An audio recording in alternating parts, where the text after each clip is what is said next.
Good afternoon and welcome to the Knuckleheads of Liberty podcast, formerly the Libertarian Counterpoint podcast. We're coming at you today on January 8th, 2021.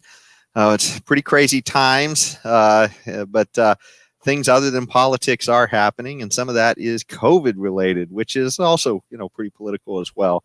But before we get into any of that, let me introduce you to our panel. In our upper left-hand corner, we have Leon the Word Brathwaite, last word in Liberty. He is a retired engineer in the state of California. In our upper right-hand corner, we have our screaming eagle of freedom, Tim Everett, a pilot in the state of California, not of the state of California, in the state of California. and the birthday boy today. Yes, birthday boy too. Yeah, happy birthday to Tim. Happy birthday. Happy birthday, Tim. Yeah. Keep our eagle happy and not screaming. Yes. There we go. And my name is Jason McPhee, and I'll be your host today. And today we are going to focus quite a bit on COVID related stuff. And so there's been new strains have been popping up, I guess, or at least a new strain. I guess in the UK that's caused some pretty severe lockdowns. And here in California, they're talking about low hospital capacity. It looks like we're into some, in for some more lockdowns potentially. I don't know. What do you guys think about it? Some 2021, another liberty crushing year in the name of COVID. We're gonna have to learn to live with this thing, okay? Regardless, we're gonna have to learn to live with this thing because now we have this new strain. The thing is not more deadly, but it is more transmissible according to what we know to date. We have the vaccine. And so far, they said it looked like the vaccine could take care of it. So I don't know why we've been locked down. Well, I don't know why we were locked down in the first case, and I don't know why we're going to have further lockdown because of the new strain. I have no idea. But this is what is happening here, is that our liberties and our freedoms are being destroyed in the name of COVID. Just like the election and the integrity of our elections were totally destroyed because of the quote-unquote pandemic. Is the same thing is happening to our liberties and our freedoms. Yeah. I was going to say something. What was it? I was listening to Leon. He's so enjoyable to listen to. I got distracted. I figured you were holding your breath to blow out some birthday candles or something. That was it. Oh my God. Speaking of which, did you know you're not, or that I guess they are not happy about people getting together for birthdays and even singing happy birthday? That was save for another one, but apparently they actually claim you emit more when you sing happy birthday songs. You emit more COVID. So, gosh, I guess there goes the karaoke on my birthday party. Huh? That's right. or cover your mouth and sing happy birthday to you. Exactly. This whole extra strand or strain, I know what I was going to say. I'm surprised that they're even talking about this already, knowing Joe Biden has won the presidency. And we all know that when the Democrats are in the president, especially when they control the entire federal government, we all know that the grass is greener, sky is bluer, puppies' tails wag faster. So I'm very surprised that they even mention this thing with Joe Biden there, but mention it they already have. So I'm assuming that Joe Biden will come out with a 100-day mask mandate like he's already come out with that. So I didn't think that up. So he's going to come out with something and declare victory after a certain length of time. And then, we'll go back to, that's my prediction again, along with the $100 loaf of bread. And so, notice how it was cut in 50% with just one little pushback from Leon. Just one little question. That's all he asked. He just asked a question.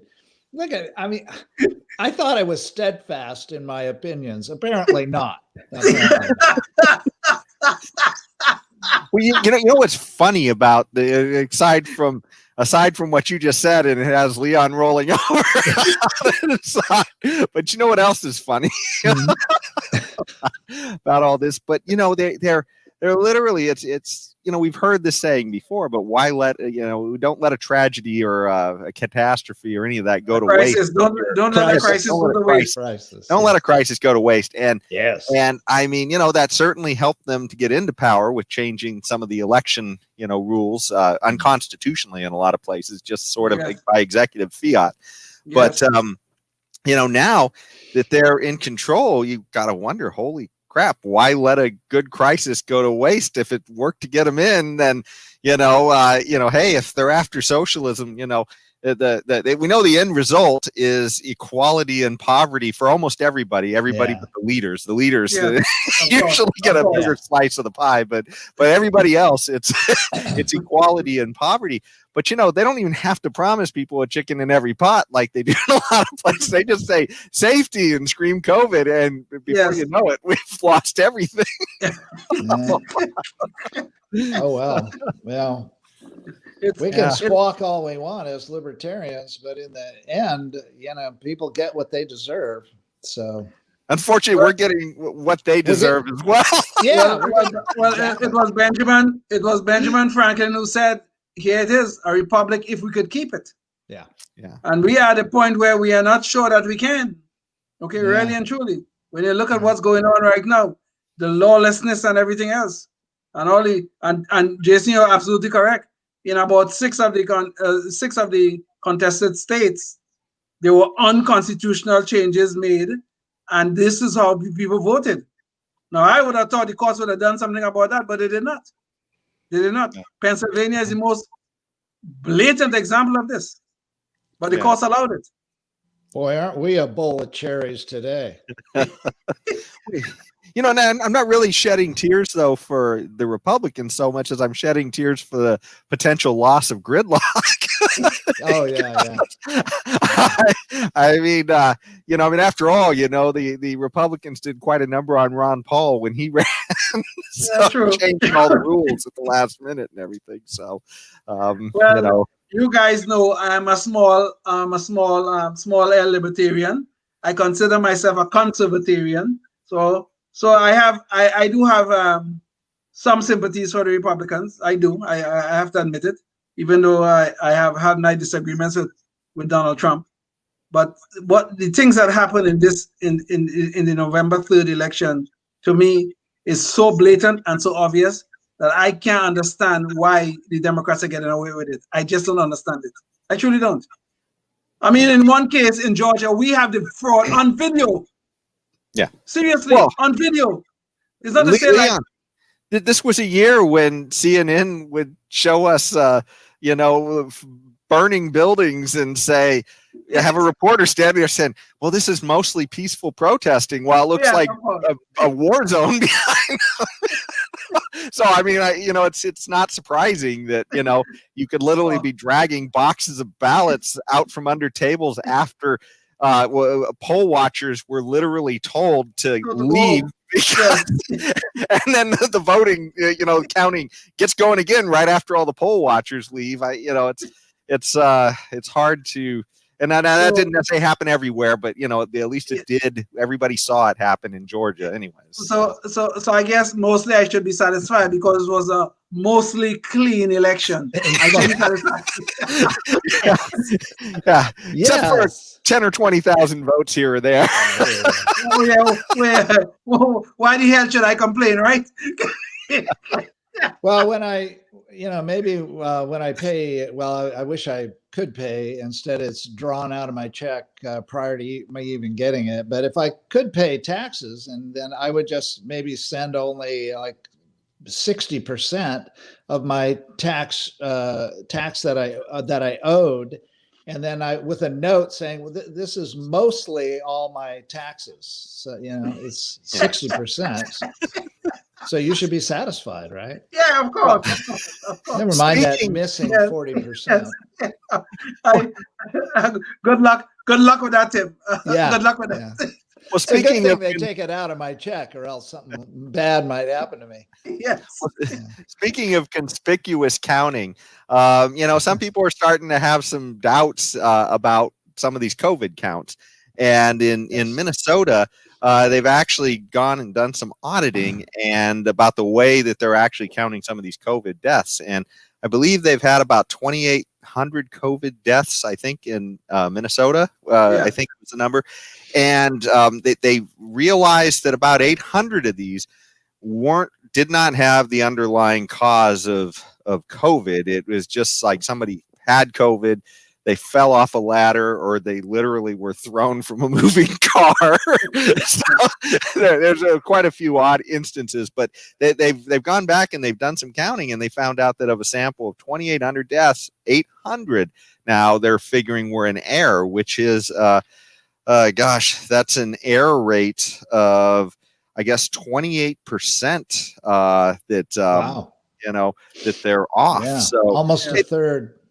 Yeah. Well, but this really brings up a big question: is what is the metric? And I think most people just assume everybody counts the same, and that's one of the things I think we've struggled with since the beginning of this, is that people all over the world have different standards of how they mark off these deaths as whether they're COVID or not. And so, the numbers, when people say science, it's really, you have to have that repeatable metric in order to really have good observations for science. So, what was James telling us about Singapore?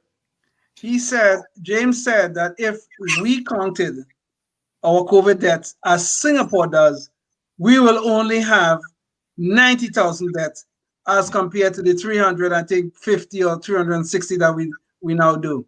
Oh, and just for the audience's sake, James is our illustrious director, producer. Yes. James and he's also the chair of the Sacramento County Libertarian Party. So just giving a nice plug to him. But he's kind of our unpaid boss. We're his unpaid employees. We're his exactly equally unpaid employees. Yes. Oh yes. But this whole thing about counting the COVID deaths, this nonsense started actually with the task force. The task force, I think, did some good work in terms of trying to manage this pandemic thing. But Dr. Briggs, Deborah Briggs, I think was her name. In the early of the part of the pandemic, she said, we're going to take a very liberal view of counting COVID deaths.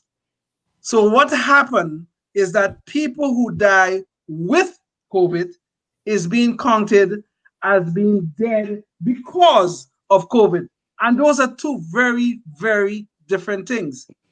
This situation in Minnesota that you just raised, Jason, is not the first time we had this issue being raised. Colorado had a similar issue. I think their numbers turned out to be like 23%. This was earlier in the pandemic. They were like 23% off because of the same kind of thing. They went back, they audited, they found out that there are people who died with the COVID, but the cause of death was probably a motorbike accident or some other kind of accident or whatever it was. I don't remember all the details about it. But the fact of the matter is, what they are counting of COVID deaths are inflated. Okay, I am seriously, and I think I've said this on this show before, that these numbers are not right. Sure, people are being infected at whatever rate they are being infected, but these numbers that they're telling us are COVID deaths are not COVID deaths, and this number is way out of proportion. Well, so I did a little quick calculation based on 350,000 deaths in the United States. If, for example, those deaths were inflated by 25%, their true number would be 262,500. And that's significant. Which is significant Yes. for the argument. And, we have to have the truth. That's, I think, what I lament more than anything else in all that's going on now and in the past number of years. I mean, it's been going on for so long, and that is the death of the truth in our discourse amongst ourselves about, how to handle things that come up and challenges that affect societies and so on. It's just this and I don't know if it's because of the over politicalization of everything, if that's the reason why the truth has died. But the truth is dead. I mean, in this country and probably the world too, as far as that goes. It's driven by these echo chambers. But you know what? Speaking of another these crazy echo chambers and the way they're dealing with COVID in San Francisco, what I consider to be, I guess, Mayor London Breed, I consider to be racist, sexist London Breed, is essentially doling out assistance to businesses that they have shut down in San Francisco and essentially harmed with their actions. So she's doling out assistance based upon your ethnicity and I believe sex too. But they're literally handing out loans to business and other things, and they're essentially doing that based upon whether or not you're a minority-owned business, or I believe also sex plays a role in that as well. And it's unbelievable. I mean, your business is shut down. And then, of adding insult to injury, you go to the government for help afterwards, and then they check your skin color or your gender or sex to figure out whether or not they're going to help you, and it seems like to me there's a lot more sickness going on than just COVID with some of these people. Well, this sickness have been going on for a long time. These people think this damn nonsense is going to take us to this racial utopia where everybody is equal and everybody love each other. These people are always trying to save somebody, in particular trying to save people who have a hue that looks like me. Like, you know what? We are not all human beings. We are not equal before God. We are not equal before the law. They're going to decide which human being is better than which human being and what benefits should be given because you have the right hue. It is true in our past in this America, we did do that. We did have Jim Crow. We did have slavery. But for God's sake, that ended a long time ago. Please stop this damn nonsense. No, and I thought that the cure and the lesson was given by Martin Luther King, and asking us to judge ourselves as individuals by the content of our character. Not to be this socialist message of looking at each other as part of some group or a team based upon some ridiculous characteristics that are quite frankly have nothing to do with what you as an individual have earned or your growth or anything like that. So you see, this is what exactly that, and you're absolutely right. That's what's going on. It is not the condition of your competence that matters. It's not the content of your character that matters. It is not the color of your conduct that matters. It's just the color of your skin. That's all. That's all that matters. Or your gender, I guess, in this particular example, it's your gender. And these people, and I said this before, these people are the same people who tell us we should embrace the message of Dr. King. We should always embrace it. And yet then they go out and they make judgments based on skin color.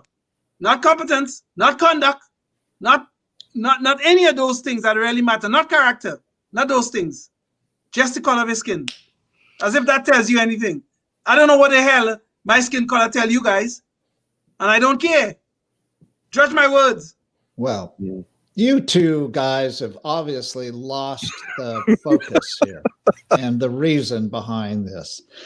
Everyone knows that the white male business owners of San Francisco have a massive support network of family and friends to fall back on that are quite ready, willing, and able to send them checks of their own to keep that white male business owner in cereal and popcorn for as long as he wants. And you guys just don't get it. So they're just doing this in a way of making up for the lack of support with female and business owners of color. So that's it. I mean, it's just that it. I mean, what else could it be? And Well, so you are certainly woke. You ate your I am wokios woke. today. I did. I woke. I ate my Today's his Wokio. birthday. Today's his birthday, so you Yeah. got to walk today. I did. So, but that brings up the 14th Amendment and equal protection under the law. And I guess if there is a law that allows some bureaucrat or, some so-called community leader of like a mayor to, if there's a law, I don't know if there is, but I'm certain the mayor is not doling this money out of his own pocket. I'm assuming that he's taking this out of the coffers of the San Francisco city government, and he's doling these checks out. It's a woman. It's a woman. Oh, go ahead. It's a woman. Oh, yeah. I beg your pardon. Okay, so she is doling. Well, this money actually, we should check her pronouns first. Or I just did it. I messed up. I didn't check. Right. We should check their pronouns. Yes, the ones. And Tim obviously did not get enough woke. Obviously. Yes, I mean, because this mayor, to try not to use a pronoun, this mayor may have a different opinion about what pronoun to use. So yeah, so if equal protection allows this mayor to dole out this money, which I'm not sure that there is a law that allows this mayor to dole out money to whoever she wants. I'm not sure. Maybe there is, but you would think the 14th Amendment would make it a requirement that the skin color and sex does not enter into the need for this bailout money. Not that I'm not for bailout money to begin with. It's ridiculous. Just don't shut businesses down. Maybe that's an option. Exactly. There. Just stop. Exactly. Stop this tyranny, this despotism. Certainly Stop. don't shut the business down, at least when Nancy Pelosi wants to show up and use it. Yes. Let it be open, at least for that moment. Keep everybody else out. Right. And, But, Yep. but obviously what's going on here, right? This is our second insight about this matter. They're going to punish you guys for your white privilege. That's what they're going to do. You guys and that wonderful white privilege you have that have gotten you so far. And of course, being male and being part of the male patriarchy, of course, they need to punish you for that. And that's what they're going to do. And they're going to punish you for all eternity, that you guys going to be criminals, and people who look like me with the right hue color, the right hue, we're going to be victims. And they're going to save us. In 200 years, is it going to switch back the other way? And then all the black people are going, okay, now all the white people are decimated. They're all impoverished. They've had nothing for the last 150 years. It took 50 years to take it all away. Now you black people are going to have to pay compensation to the white people. Is that what's going to be in 200 years? Of course. We'll have reparations then. Then. Yeah. It is a forever employment for government, because they'll have to obviously be the person handling the reparations. So they can have perpetual reparations going one way or the other. Handing money from A to C, as long as they're B, they're in business. Yeah. That's a good point, because we all know that we can't lead ourselves. We have to be led by the leaders. Yes. We all know. Yes. We can't think for ourselves. That's impossible. No. Well, chaos would ensue if we did. Yeah, of course. Yes. Yeah. I mean, just go to your average roller rink, skating rink, or if there is one anymore, probably not. But yeah, I mean, the chaos that ensues. Oh, that was the sound of our time for our Knucklehead Noise Patrol. We will get to it this time. We didn't make it to you didn't hear it. Oh. No, we didn't. Let's hear it again. Well, I was wondering what you're talking about. Did you hear that? Okay, there we go. Okay, our Knucklehead Noise Patrol. So this time, we are making it to the Knucklehead Noise Patrol, and it is a COVID-related Knucklehead Noise Patrol this time. And of all the crazy things, it even ties in Washington, D.C., which is another crazy tie into all this. But so apparently, D.C. Mayor Muriel Bowser, I guess before around Christmas time, decided to canonize Dr. Fauci. Oh yeah. Sort of our Patron saint. Our patron saint of COVID panic. Hide for a year, put your head under your pillow and you'll be safe. But to honor him, apparently Christmas Eve was his birthday. And so to honor Dr. Fauci on his 80th birthday, they decided to proclaim that Dr. Fauci Day. It's going to be Dr. Anthony S. Fauci Day in Washington, D.C. So nice. Now remember, this Dr. Fauci, he's the guy who at the beginning of this told us not to wear masks, and then he told us he was lying. He said, "Oh, well, yeah, you should have worn masks, but I didn't want you to buy them all up so our doctors couldn't get them." And then he recently said that on the metric side that, herd immunity was about, he was saying around 70% or so. And then when he heard that the public was more amenable to taking the vaccine, he decided to say, herd immunity is actually around 80%. just because he thought more people would take it, now. So, had nothing to do with the actual science. So that's right. And this is the same saint that we found watching a baseball game with about 2 or 3 people in close proximity without a mask. This was the same saint we found there. Okay. Yeah. Please remember that. This Dr. Fauci, God, I don't know what's wrong with these people if you want the truth. Yeah.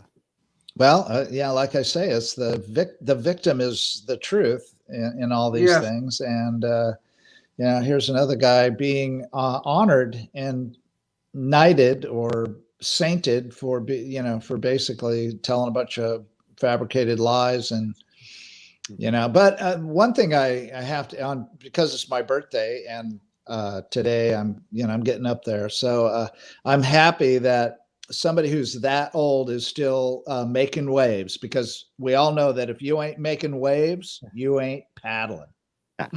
Yeah. Well, he may be making waves, but at that baseball game, I don't think he was able to get the ball to the plate. So they let him throw out the first pitch. How did he do? I don't think he even made it to the plate. So. He did not. He did not. The catcher had to come from behind the plate to pick up the ball about halfway between. Oh my God! And he's even more off target with his arm than he is with his medical protection. Well, now I'm going to have to go get a baseball and go see how far I can throw it. Measure out the distance between the pitcher's mound and the home plate, see if I can make it myself. Well, thank you all for joining us, and we'll find out how Tim did with his throw next time. No, you won't. You'll have to let us know. But you can catch more of our shows on libertariancounterpoint.com, Facebook Libertarian Counterpoint, or Public Access in Sacramento. Thanks so much for joining us, and we hope to see you at the next one. Bye, guys.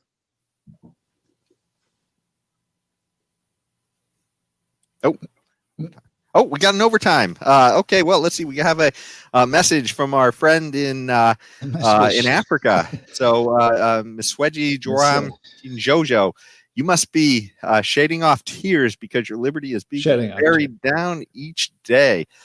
Yeah, it's yeah. Either you guys want to take that one on, because yes, we are. Well, I think yes. I mean,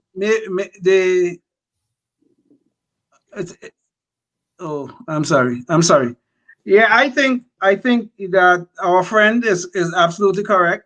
That our tears are becoming more and more because we are losing our liberties. We are losing our freedoms. And what is really driving this, unfortunately, is the media that is telling us what we should accept. Is the media is telling us how good and wonderful this utopia that they have out there for us. While they stab our liberties and kill it, they are telling us that all these lawlessness that we are seeing is good. Don't worry about it. We'll get it all straightened out when we get to utopia. But utopia will never come. We know that. The only thing the utopia brings is misery. And the misery comes at the death of our liberty. That is what is happening here. So, Mr. King Jojo is absolutely right. We are shedding tears, and we should be shedding a lot more. Yeah, it says another comment. Yes, break election rules in Uganda today, bending the Constitution. Yes, maybe that's something we've got to look into, as some of the liberty issues around the world, because it sounds like things aren't so great in Uganda for Kin Jojo. I know there's certainly, it's funny. Once you discover liberty, the world, especially election days, become a lot bleaker because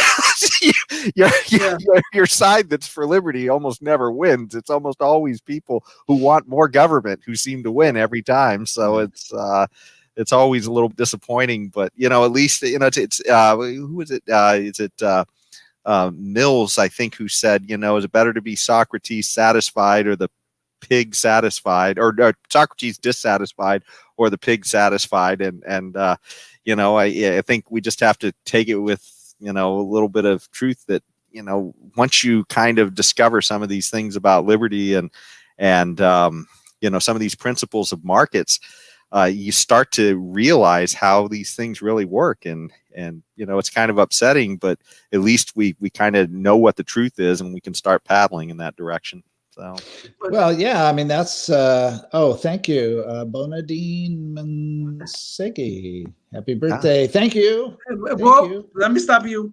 It's Bernadine Monsigi. Trivia. She's my sister. Okay. Well, thank you. So, all right. Wow. New listener. All right, then. That's quite an honor. I appreciate that. And I was about to say, to tag on to what Jason was talking about, to look at the glass half full at the at this flip side of all this stuff going on with damaging the tree of liberty.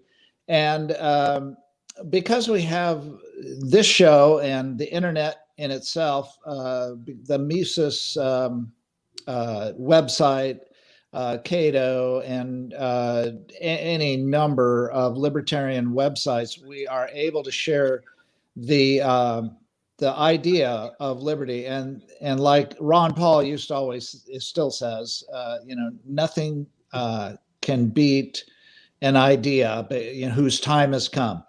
And so I look forward to increasing amounts of people that know about liberty and who learn about these ideas that Jason mentioned just now. And that I think that is something to celebrate. And so, sure, governments and the more pushback government gets, the more they're going to push harder toward despotism. But eventually, you keep squeezing, and they're watching their income of revenues from taxes dwindling all the time. And because of what they're doing, they're shutting their own economies down and killing off businesses and really crippling entire industries. So when they watch their income dwindle away, and I know they want the Federal Reserve to print more money and give it to them, and that'll happen, not without repercussions. I still say, in spite of my my amazement that it continues on this long without a monetary complete collapse of the monetary system. But anyway, there's going to come a day when we're going to say, we told you so. And that day is going to be the same day that you pay $100 for a loaf of bread. But there's a big irony here. The people who is supposed to be safeguarding our quote unquote liberties, safeguarding our freedoms, are the people who work for the government. And the government are the people who want to expand government. Okay, these are the bureaucrats. Like, these bureaucrats who supposed to be holding up the integrity of our elections, say, for instance. Well, elections are really one expression of our liberties. Okay, we are free to vote. Okay, these people who are supposed to be holding up the integrity of those elections, they want more government. And more government means less liberty, less freedom. And these are the people who is going to hold up the integrity of our elections. But you're right. Liberty never wins. It never wins unless government is properly constrained. The role of government is properly defined and properly constrained. Liberty will never win. That's why we got to do something quick in this country. We really have to. Otherwise, we're going to continue to lose our liberties. And one day, we'll be telling our grandchildren about a place that used to be called America, where men were free. Well, women too. Sorry. Men were free. We'll be talking about that place that we used to know called America. Well, the sad thing is, when America was founded, the government was a really small footprint on the economy and on the people's liberties and such, and it's grown quite a bit. And I think what most people just don't realize is that as government grows, it concentrates power, and concentrated power draws concentrated interest. And those concentrated interests, the more complicated government gets because it gets bigger and it's trying to do more things, those concentrated interests then become the ones steering the show, because we can't see what they're doing. And that's why the tax code's so massive, because everybody's in there trying to steer it their way. But one of the things we're going to try and do over the next year with our show is we're going to add another segment to it, where we try, each of us will take turns with some source of liberty somewhere, repository, things like Free to Choose Network or Mises or something like that, and just to let people know what's out there and the things that we enjoy listening to, and help us to sort of develop some of the knowledge we've gotten to help other people, because some of you guys are in different parts of the world, and I see Key and JoJo, his icon was Milton Friedman. So, I mean, I know he's got to be aware of some of these things, but maybe some people, aren't as aware of some of these sources. So we're going to try and share some of these ideas, and, and I think that's all we can do is try and spread good sources of knowledge, and hopefully, that'll turn a light on for people. Because I know for me, it was Free to Choose that kind of turned the light bulb on for me. So, all righty. Yes, we must promote liberty in as much as we can, without a doubt. It was given by God, but not by any government. Well, thank you so much for joining us again, and we'll hope to see you on the next show. And by the way, we do have that email for comments, and if you have some story of how you've been impacted this last year by COVID, wherever you are in the world, or if you've had government stepping on your rights or something like that, shutting down your business, we'd love to hear about it. So, shoot us, message on it, and maybe we can have you on the show. Thanks so much for joining us, and we'll see you at the next one.